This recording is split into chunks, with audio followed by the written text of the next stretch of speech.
yo crecí sin un papá. Mi papá fue un papá ausente. Yo recuerdo ver cómo mi papá le pegaba a mi mamá o tenía como escenas de celos, pero una vaina bien loca. Crecer con eso, pues te marca.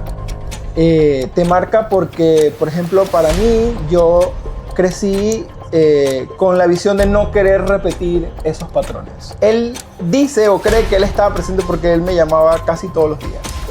Pero, o sea, una relación con tu padre no se desarrolla a través del teléfono. Hay cosas que no siempre se dicen, pero necesitan ser escuchadas. Este espacio es para soltar, entender y sanar. Soy Dora, psicóloga y creadora de espacios profundamente humanos. Aquí hablamos de salud mental sin rodeos, con humanidad, sin etiquetas y sin juicios. Y sobre todo con propósito, porque cuando nos atrevemos a mirar hacia adentro, todo empieza a cambiar. Bienvenidos a este viaje.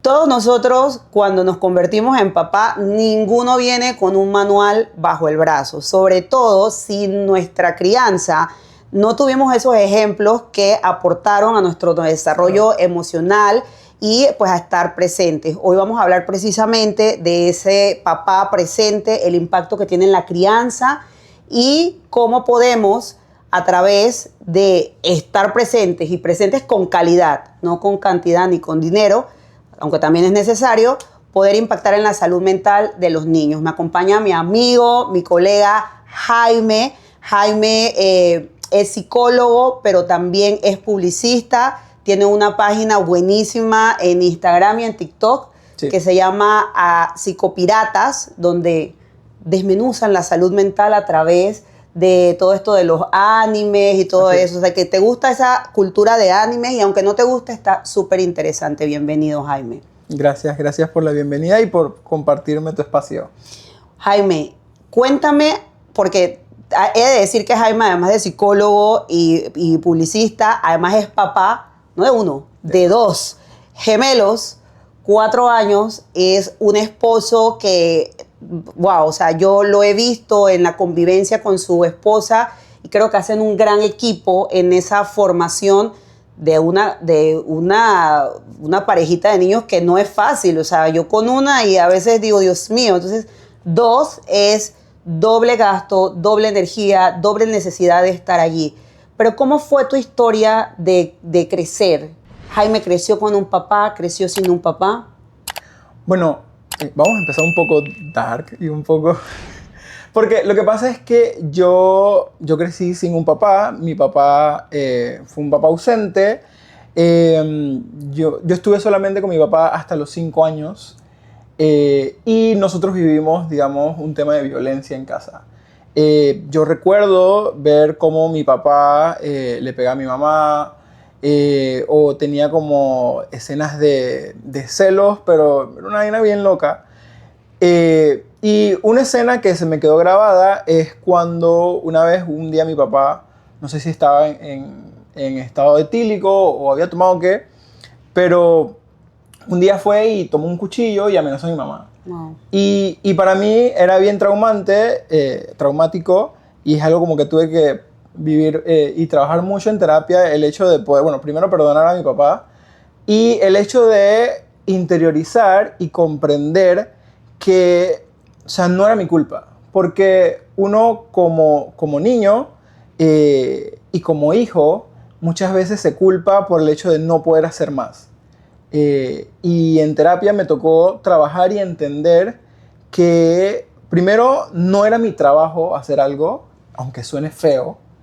Y segundo, que yo hice lo que podía con las herramientas que tenía en ese momento y con la edad que tenía, porque era un niño de 4 o 5 años.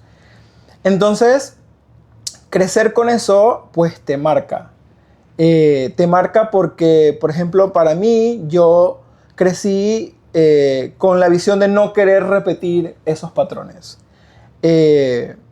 Entonces, digamos, si lo llevo un poquito al presente, sin dejar a un lado la historia de mi papá, que la seguiría contando, sabes, a veces cuesta cuando eres papá no repetir esas cosas y ser, o sea, yo me considero que soy un papá bastante amoroso, bastante tolerante, y Y, ¿sabes? O sea, no es que considere que sea el mejor papá, porque creo que al final nos toca seguir trabajando para ser mejores, porque somos seres humanos y nos equivocamos.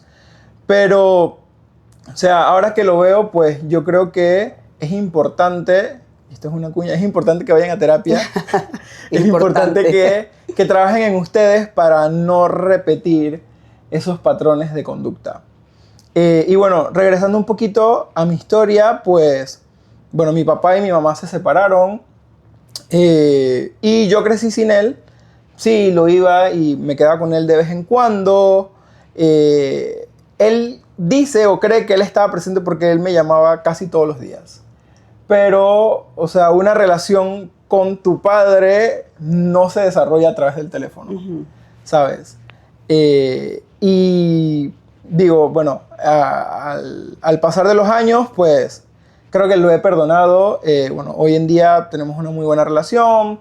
Lo visito para su cumpleaños, el Día del Padre, el cumpleaños de mis hermanos por parte de papá. Y digamos que la relación es bien amena y bien cercana. Pero creo pues que es importante que uno trabaje en sí y que sane para poder ser un padre completamente diferente al que tuvimos. ¿En qué momento llegas a la terapia? ¿Antes de tener tus hijos, en tu adolescencia o cuando se da estos hechos en la niñez de la violencia doméstica? Bueno, yo siempre cuento en Psicopiratas. En Psicopiratas, arroba Psicopiratas. En arroba Psicopiratas, que, o sea, yo pasé por un proceso de malos psicólogos. Y no sé si ya has tenido un episodio de malos psicólogos. No, vamos a hacerlo. Pero, vamos a hacerlo. Por favor, tienen que hablar de los malos psicólogos. Porque yo pasé por una serie de malas experiencias con psicólogos que me hicieron, digamos, como crecer como adulto, más que todo, sin creer en la terapia. Y no es porque el proceso terapéutico no funcionara o es que la terapia no sirve, no. Sino que me tocó, lastimosamente, con profesionales que, o sea, o había, por ejemplo, me tocó uno que, o sea, fue la primera vez que tuve un acercamiento con la terapia antes de ser psicólogo. O sea, yo le conté mi historia, no sé qué, era la primera cita. Y yo le conté no sé qué.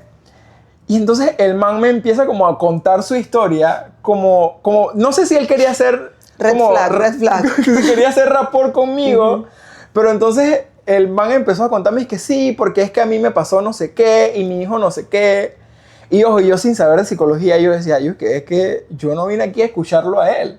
Yo vine a que a mí él me escuchara y que, no sé, me aconsejara. En ese momento no sabía, digamos, claro, ¿no? Pero yo decía, yo creo que no está bien que él me cuente su historia si yo no vengo a escucharlo a él. O sea, de la hora, yo te puedo decir que 40 minutos habló él y 20 solo yo, que fue al principio. No volví más.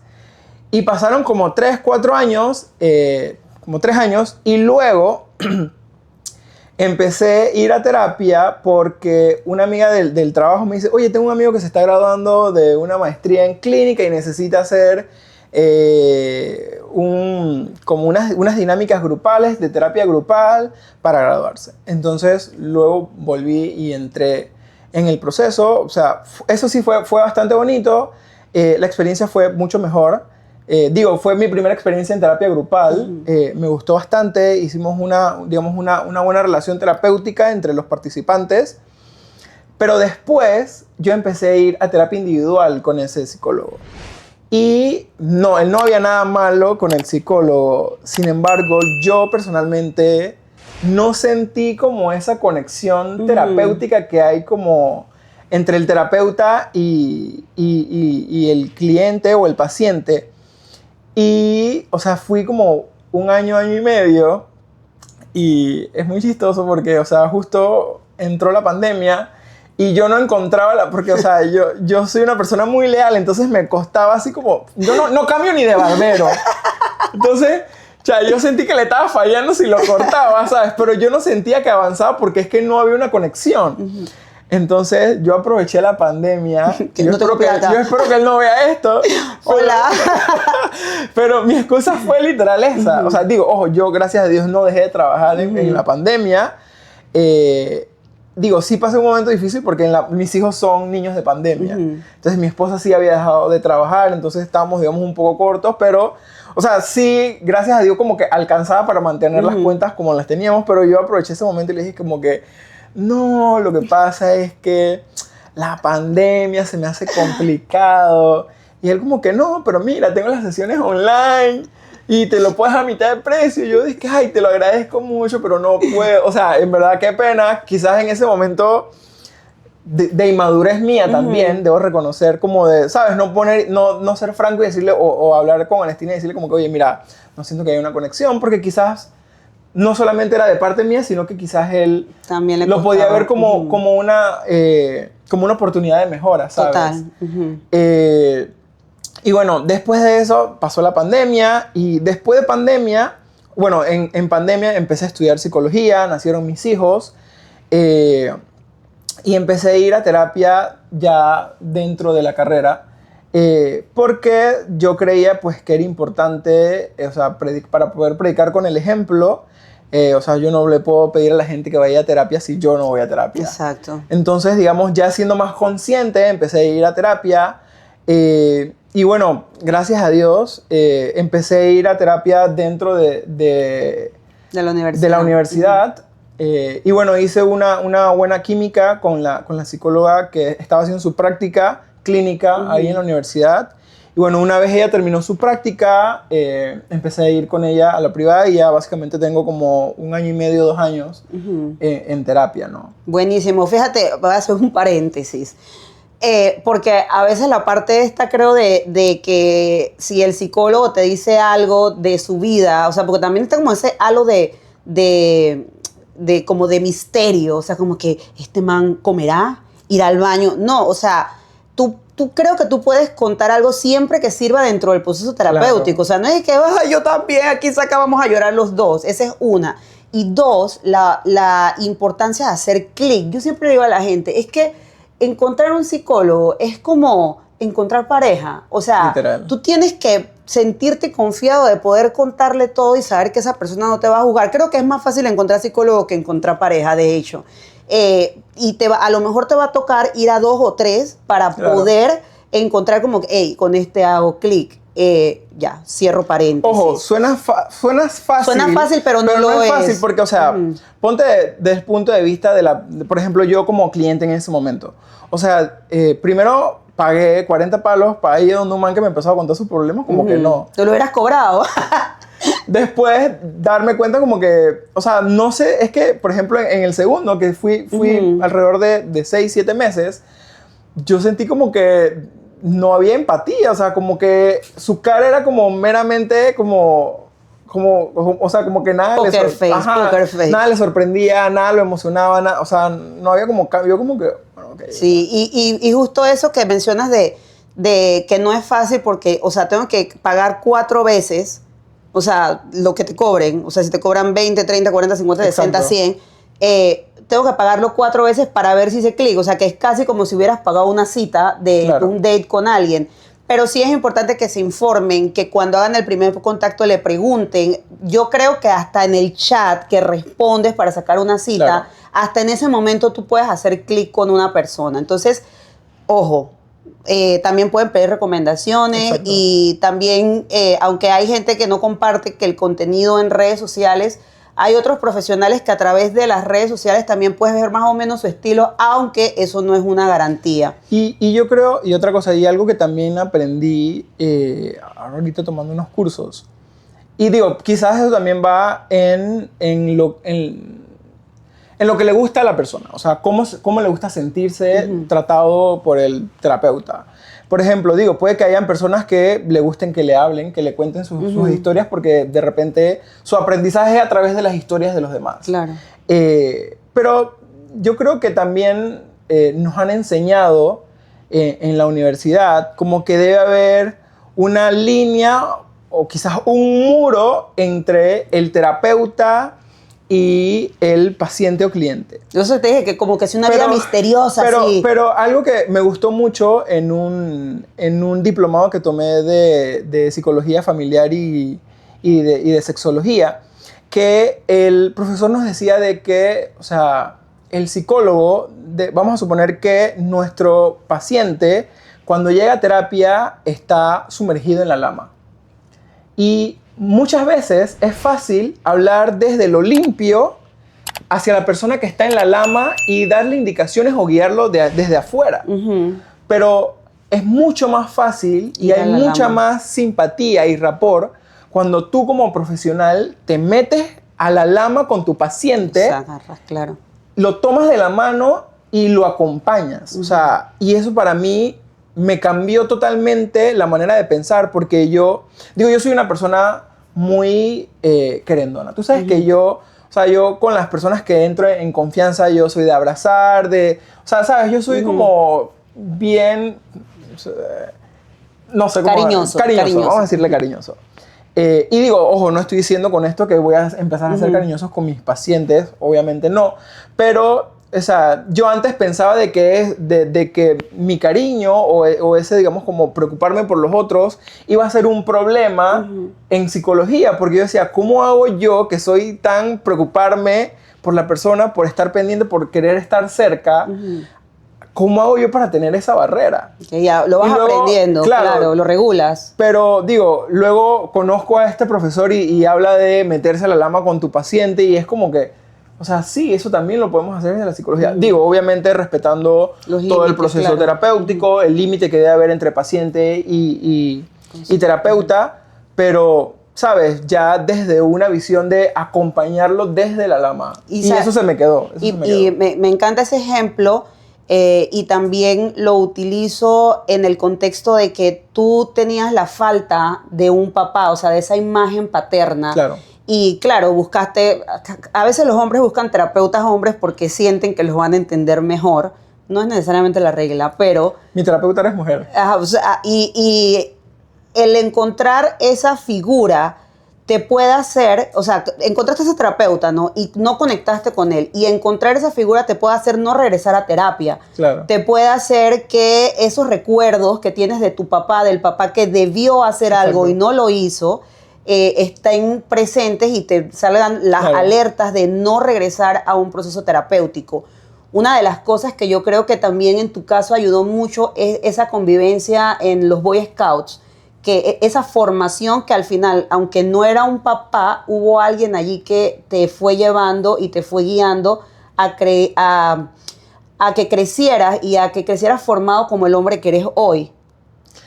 ¿Sabes qué? Ahora que lo dices, hace un par de días vi un video que hablaba de que los hombres que crecemos sin una figura paterna solemos como encontrar esa figura a través de mentores o guías.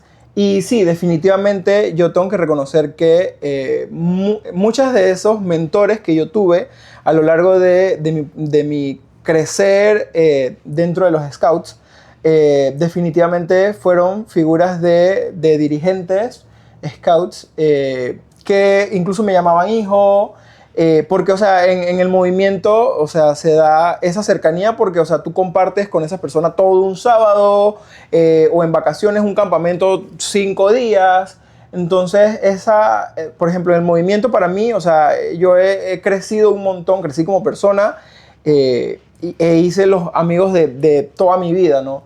Y definitivamente en el movimiento Scout, a lo largo de mi crecer dentro del movimiento, encontré alrededor de 4 o 5 personas que yo puedo decirles que son mis mentores y que los vi como definitivamente como una figura paterna. Y ojo, no porque mi papá no existiera. Exacto. Porque sí, mi papá seguía estando, pero debo reconocer que yo no lo veía como esa figura de ejemplo o esa figura en donde yo podía ir a buscar un consejo. Claro, y fíjate qué lindo y a donde quiero llegar con todo esto, antes de entrar un poco a la parte de la paternidad, es que a veces, esto es un disclaimer para las mamás luchonas, y hablo desde que yo también fui mamá luchona, o sea, a veces pensamos que nosotras podemos hacer todo, pero mira la sabiduría de tu mamá de introducirte a un ambiente donde hubiera figuras paternas, o sea, hombres que te pudieran formar en cosas que tú no puedes hacer. Yo puedo taladrar una pared, pero hay cosas que yo no te puedo explicar. empezando porque hay partes del cuerpo que yo no tengo, que tú sí tienes, y Claro. que un hombre te puede hacer más fácil y la confianza está allí. Pero también que fueras ese adulto que fueran esos adultos referentes para Exacto. ti y que formaran lo que hoy eres, porque claro, tú podías escoger dos caminos, podías escoger el repetir el patrón de tu papá, o sea, desde estar presente por un teléfono, de brindar a lo mejor el apoyo económico, el patrón de la violencia, o elegir ser totalmente diferente. Sin embargo, tú elegiste, o sea, voy a ser totalmente diferente. Y yo, mira, sin saber tu parte de tu historia, ahorita me quedo súper sorprendida porque si tú me lo cuentas, o sea, si me lo hubieras contado antes, te digo, "Ya no te creo", porque yo te veo como papá, que eres un papá presente, veo, o sea, el trato que tienes hacia tu esposa, el equipo que conforman, y digo, wow, o sea, qué bonito que a partir de hacer ese insight, de decir, hey, esto no está bien en mí, me puedo transformar en una mejor persona, lo hayas hecho conscientemente, ¿no? Tratando de encontrarte tú, porque ahí viene la otra cosa. La paternidad o la maternidad te despierta, Dios mío, o sea, todos los traumas que están ahí Confirmo. guardados, o sea, que ni siquiera sabías que existían, aparecen con las maternidades y la paternidad, porque pues como lo dije al inicio, tú no naces con un manual Exacto. de, llanto número 1. Yo no quiero saber por 2, yo siempre le escribo que por 2, porque cuando yo digo que Dios mío, los yogures están caros, o sea, tú los compras 2 veces, entonces uno no nace con ese manual, o sea, tú no sabes, uno va aprendiendo a través del ensayo y el error. Al primer Claro. hijo siempre le toca más heavy, pero en tu caso, o sea, que son 2, Los 2 primeros, los 2 primeros. porque al mismo tiempo son Exacto, medios. entonces es como wow, qué bonito que hayas elegido poder sanar, poder tomar todas las experiencias, porque las experiencias están ahí, no se van a ir, Claro. pero agarrarlas y transformarlas en ese papá que eres hoy, que no es un papá de llamadas, sino es un papá de estoy allí. Yo me acuerdo siempre que me decías, yo me paro el sábado, hago desayuno, le preparo el desayuno a mi esposa, hago, y después hago todas mis otras actividades. Entonces, cuéntame ahora, ¿cómo se transformó Jaime cuando empezó a ser padre? Antes de responder tu pregunta, yo creo que es importante comentar que hay un cierto prejuicio hacia las personas que crecemos sin padre. Y te lo digo porque, por ejemplo, ahora que lo comentas tú, que decías que yo que no conocía tu historia, me recordó mucho a cuando yo conocí a mis suegros. Cuando yo conocí a mis suegros, o sea, vámonos 10 años atrás, el Jaime Scout de uniforme, o sea, que también estaba en la iglesia, o sea, porque yo repartía mi tiempo entre actividades de la arquidiócesis y actividades de Scouts. Y obviamente es como una persona como, ¿sabes? O sea, yo era como bien formal, en el sentido de que estaba como en 1000 actividades, pero cosas buenas, pues. Uh-huh. Y, digamos, cuando yo me presento con mi suegro, me dice como que, oye, que mucho gusto, no sé qué, que veo que eres scout, veo que eres activo en la iglesia, no sé qué. Oye, muy buena la crianza, no sé qué. Dice que, ¿y tus papás? Yo dije, no, yo no vivo con mi papá. Dice que, no, tú no vives con tu papá. Y yo como que, ¿por qué? Dije, no, porque es que me extraña que tú sin crecer sin tu papá has hecho todas estas cosas. Y yo me quedé como que, o sea, yo como que bien raro, ¿sabes? Exacto. Pero ahora lo comentas tú como que sin conocer tu historia, todo esto, y, o sea, sí hay un cierto prejuicio. Sí, claro, y por eso hice el disclaimer de que la sabiduría de tu mamá. Claro, claro. Porque a pesar de que tu papá, o sea, estaba presente, pero no estaba presente, Claro. pero había una mamá con una visión de mi hijo necesita hacer algo más. Claro. Y quizás hoy yo lo puedo ver en la cercanía con tu mamá, o sea, la relación, y te das cuenta de que, o sea, no fue solamente como me he hecho toda la carga yo, por eso dije un disclaimer para las mamás luchonas, o sea, no me he hecho la carga yo, Claro. sino que busco alternativas en las que mi hijo pueda formarse con figuras, o sea, adultos referentes, Claro. que van a poder dejar una huella y un impacto positivo en él.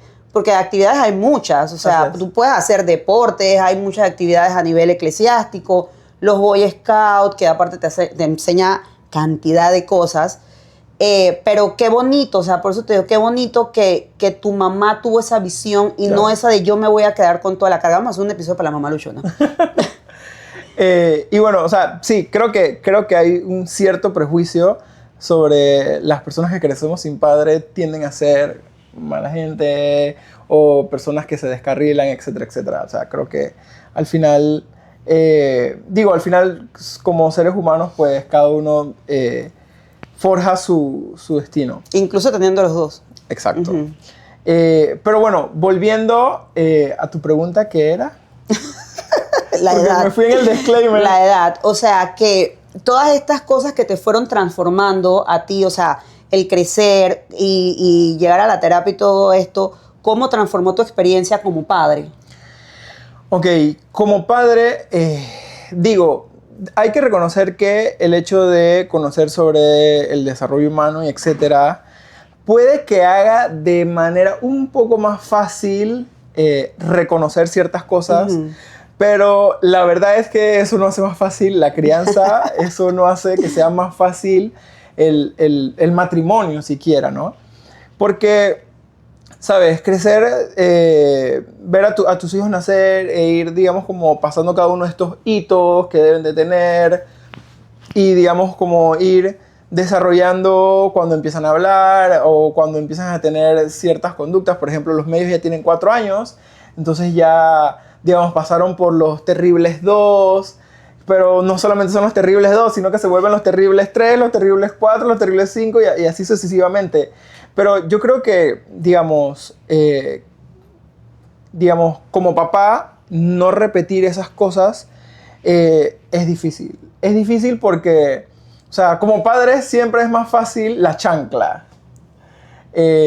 Porque uno trata de hablar, y ojo, yo soy súper paciente, pero uno trata de hablar, pero la realidad es que ellos todavía emocionalmente no están en la capacidad de racionalizar y Exacto. entender y dialogar, ¿sabes? Que mi papá está estresado, hoy no voy a correr porque hoy mi papá está estresado porque es quincena y no le han pagado, o sea, ellos no están en esa capacidad. Exacto. Y yo siempre, por eso es que siempre digo, y 2, o sea, eso se duplica la carga que tienes tú como papá. Entonces, ¿cómo tú haces en esos momentos en los que tú sientes que esa historia puede salir como a flote? Que obviamente eres un ser humano que se irrita, que tienes emociones y que tienes problemas. ¿Cómo haces? ¿Qué podemos aconsejarle a alguien? Yo creo que es importante, bueno, primero tomar la decisión. O sea, porque digo, es fácil, decía yo hace unos meses en un video, o sea, en verdad es fácil, o sea, yo decía en el video, en verdad, ahora yo entiendo a los papás que se van, porque es mucho más fácil, ¿sabes? Sacudirte las responsabilidades y ser un papá de teléfono, o ser un papá de fin de semana, o ser un papá de festividades. O sea, eso es mucho más fácil. Y decía yo como en sarcasmo, en verdad eso, o sea, yo entiendo, ahora entiendo a mi papá. En sarcasmo, ahora entiendo a mi papá que por qué se fue. Porque tomar la decisión de quedarse o sea, no lo digo como que es complicado, sino que es una decisión que tienes que hacer consciente desde lo que tú quieres. Porque, por ejemplo, como yo te comentaba, o sea, yo decidí ser un papá presente. Y ser un papá presente significa que tienes que ir en contra del sistema machista, en donde se supone que los papás solamente son proveedores y no se encargan de las cosas de la casa o no se encargan de las cosas de los niños. No van a citas médicas. O no van a citas médicas. Y, por ejemplo, eso me pasa mucho en el trabajo, sí. de que hay esta mentalidad machista de que cuando yo pedía permiso en trabajos anteriores para ir a cosas de los niños de tipo la escuela o tipo una cita médica, dicen, ¿y la mamá? Entonces, ¿sabes? Vamos los dos. Por eso digo, o sea, no solamente tomar la decisión, sino que estar presente es complicado porque la sociedad no está acostumbrada a que nosotros los hombres seamos partícipes de manera activa en la crianza de los niños. Y claro, y salen como es que voy a apoyar, es que no apoyo, y tú también, o sea, hay 50% tuyo. Claro, o sea, porque es que te hablan, dizque no, porque es que el apoyo que tú das, man, no es ningún apoyo, o sea, esto es tu responsabilidad porque tú eres padre. Y por ejemplo, yo y mi esposa tenemos un sistema de que ella friega un día, yo friego el otro, Por ejemplo, cuando yo estoy fregando, ella los baña y cuando ella termine de bañarlos me llama y yo le ayudo a vestirlos, o viceversa. Si ella está fregando, yo me meto con ellos a bañarlos y cuando termino la llamo para que ella me ayude a vestirlos. O por ejemplo, hay días que nos turnamos, yo me despierto primero, hago el desayuno a los niños, le hago el desayuno a ella y cuando ella se levanta, digamos, los baña. O sea, hemos desarrollado un sistema que, digo, obviamente, ojalá funcionara como un reloj suizo, pero la realidad es que los niños no todo el tiempo se levantan de los mejores ánimos. Hay veces que los manes no quieren desayunar, o le hiciste 2 huevos y él nada más quería 1, o le diste jugo de naranja y él quería agua. O sea, desde que le diste el huevo sancochado y lo quería revuelto, o sea, puras cosas reales que son las que pasan. Exacto. Pero qué bonito escuchar que o sea, yo lo conozco, pero escuchar con este detalle las cosas que hace un papá presente, porque un papá presente no es que llegaste a las 5 de la tarde y te sentaste a jugar. O sea, estás participando en todas las actividades de tus hijos durante el día, muchas veces cansado, con problemas, porque aparte eres el proveedor de esa casa, ¿no? Entonces, es difícil, pero me encantó lo que dijiste. Empieza con una decisión, con la decisión de quedarse, con la decisión de estar, porque puede ser un mueble, exacto. pero estar sembrándole a esos niños. Mi papá estuvo allí el día que yo quería comer esos huevitos al revés, el día que me bañé y estábamos jugando con un carro, estábamos cantando una canción. Es un impacto que no lo vas a ver, por supuesto, hoy. Quizás lo veas en muchos años cuando empieces a ser abuelo y veas cómo tus hijos tratan a sus hijos. Entonces, te felicito por eso, porque Gracias. de verdad que eres un gran papá. Y dentro de esa presencia de estar, porque claro, el hombre siempre tiene esa presión de proveer, de buscar otro ingreso, porque ya es muy difícil vivir con un solo ingreso.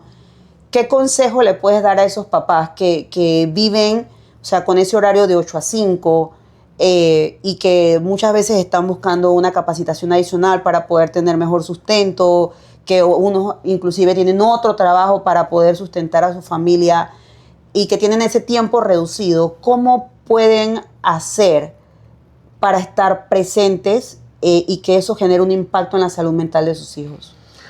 Yo creo que, bueno, antes de dar un consejo, yo quiero felicitar a esos padres que, aunque tienen más de un trabajo, pues, aunque lleguen cansados, se toman el tiempo de compartir con sus hijos.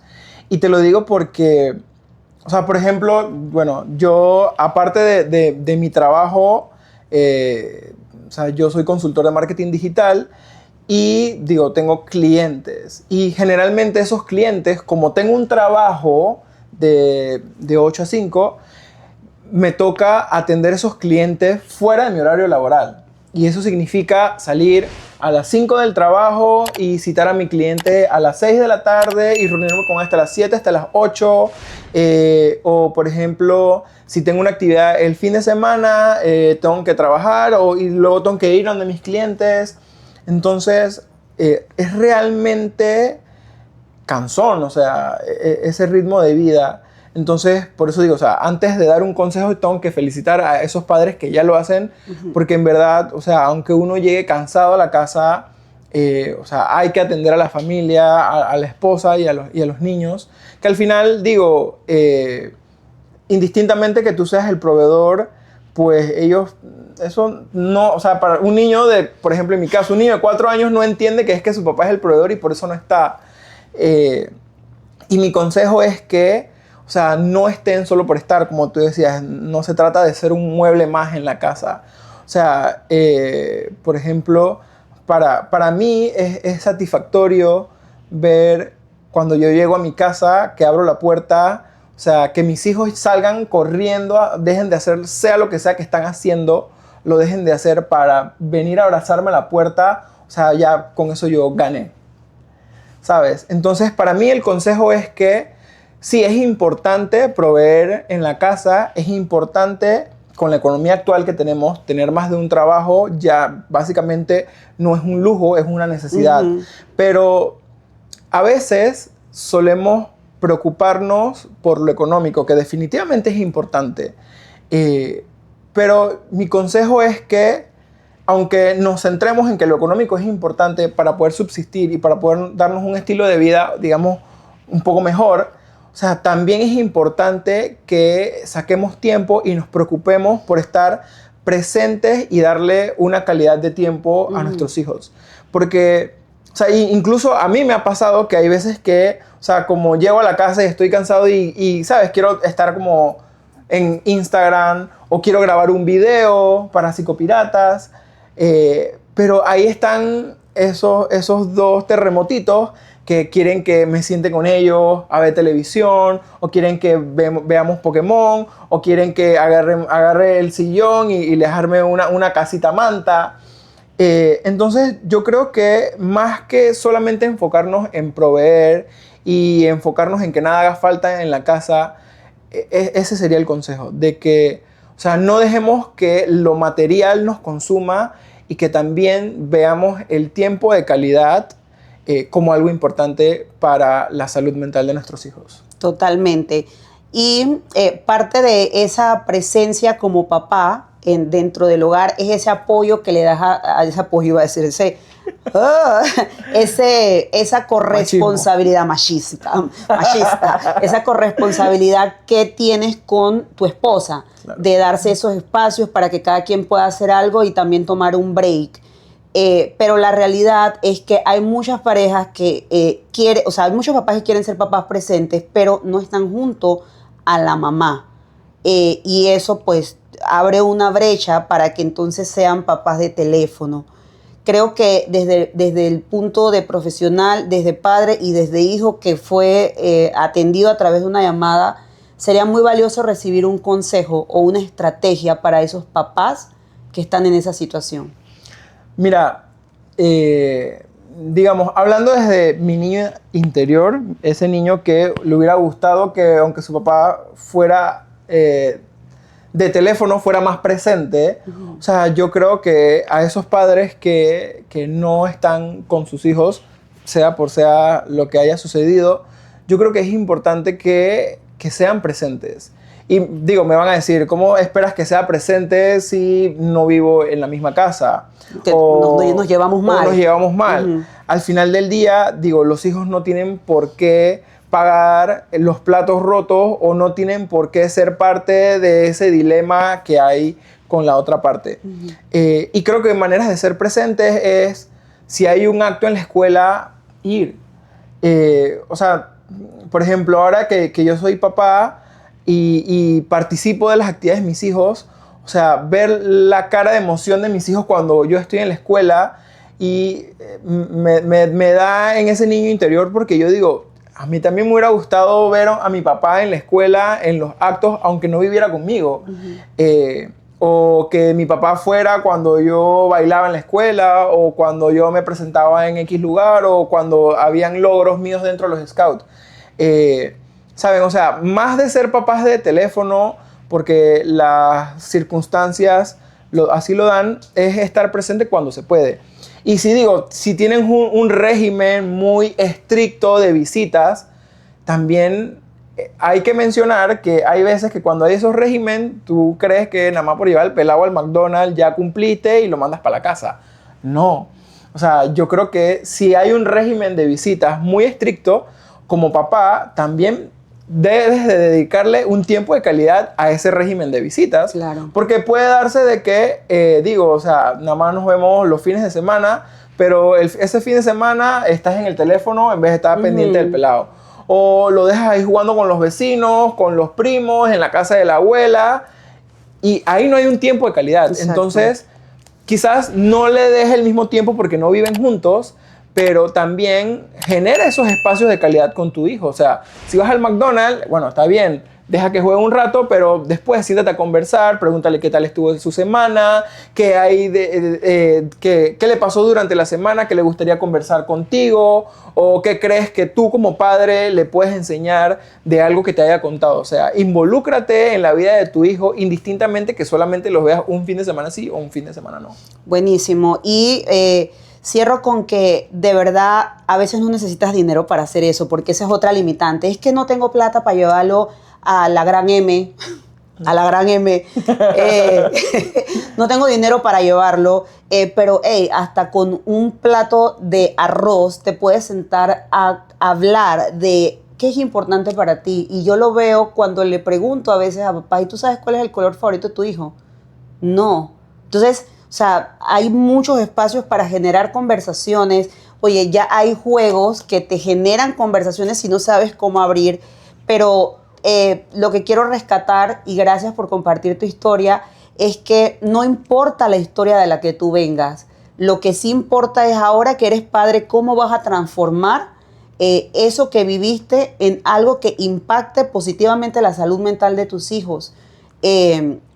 Casi todos queremos recurrir a lo más fácil, que es darle un chancletazo, como tú dijiste al chiquillo cuando está comportándose de una manera en la que nosotros percibimos que no es la manera adecuada para nosotros, pero para un niño es lo esperado. Exacto. Entonces, es importante que podamos romper esos patrones sin importar desde dónde vengan esas historias, pero sobre todo entender que hay un impacto significativo en la salud mental. Estaba leyendo una encuesta que hizo la UNICEF, creo que en el 2021-2022, que decía que 4 de 10 padres prefieren o eligen un método violento para corregir a sus hijos. O sea, yo dije 4, dije yo no creo que sean 4, probablemente eran muchos más, pero bueno, dijeron que 4.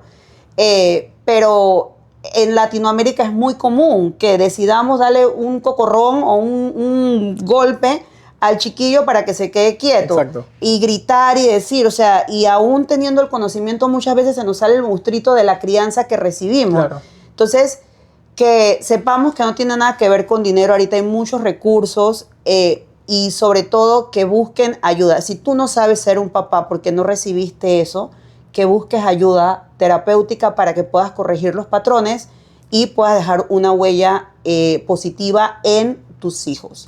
Y disculpa que te interrumpa, pero yo creo que también es importante que seamos conscientes como padres de la manera en la que le hablamos a nuestros hijos. Porque la autoestima de nuestros hijos inicialmente se forma en la manera en que le hablan sus papás, sus abuelos, o sea, su círculo más cercano en la primera infancia. Entonces, para mí, o sea, yo creo que es muy importante que seamos un poco más conscientes de cómo le hablamos a nuestros hijos, porque recuerden que la manera en la que le hablamos a nuestros hijos es la manera en la que ellos se van a hablar cuando sean adultos. Así es, me encanta. Gracias por ese cierre. Nos vemos @psicopiratas para que puedan consumir ese contenido. Que entonces ese contenido, yo digo que él viene como con varias armas, porque él ya sabe marketing, es publicista y es psicólogo. Eso no se vale en la vida. Gracias, Jaime. Para mí es un honor que seas mi colega, pero sobre todo que seas mi amigo. Te respeto muchísimo y me encanta verte de papá. Siempre eres una persona referente. Y para cerrar, también quiero felicitar a mi esposo, que está atrás de la cámara, que también es un papá extremadamente presente. Eso lo noto en el desarrollo de mi hija y en el impacto que está haciendo en la salud mental de ella. Así que gracias, esposo. Nos vemos en la próxima. Nos vemos. Chao.